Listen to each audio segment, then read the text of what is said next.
It's the story that tore open a deep wound, not only locally, but across the country. The impact from May 25th of last year continues to be felt. And with jury selection for the Officer Chauvin trial set to start Monday, police departments across the northwest suburbs are preparing for any possible impact.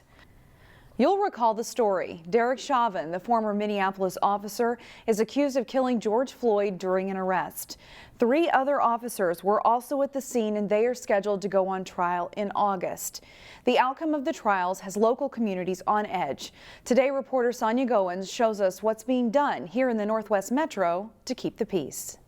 The Hennepin County Government Center is surrounded by fencing and cement barricades in preparation for the upcoming trial of former Minneapolis police officer Derek Chauvin. He's accused of murdering George Floyd last summer. After the incident, civil unrest broke out in Minneapolis and surrounding suburbs.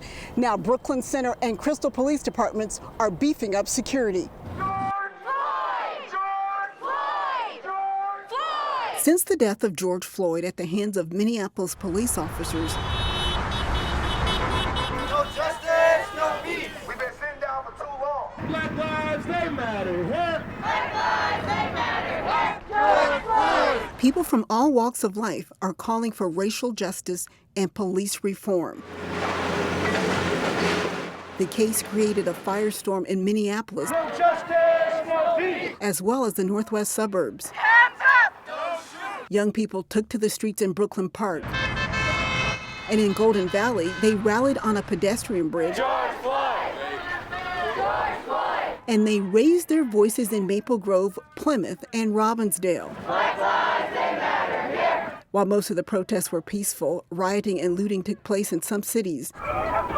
Businesses in Shingle Creek Crossing in Brooklyn Center were hit. We had a lot of groups of people there causing damage, some looting, thefts, burglaries. And a few businesses in Crystal were also vandalized. Maxit Pond was hit, and then a few businesses up at the Crystal Shopping Center were also targeted.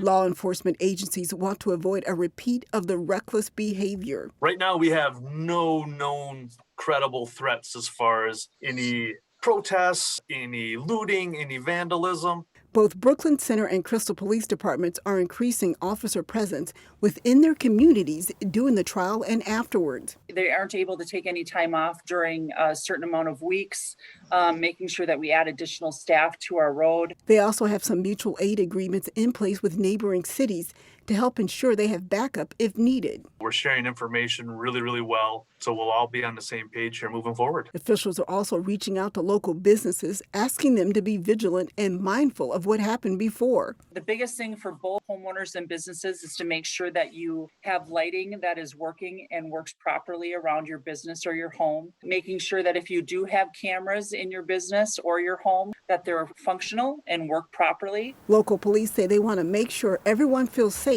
and know they can call for help if needed. Sonia Goins, CCX News. Find more local news stories at ccxmedia.org and follow us on social media.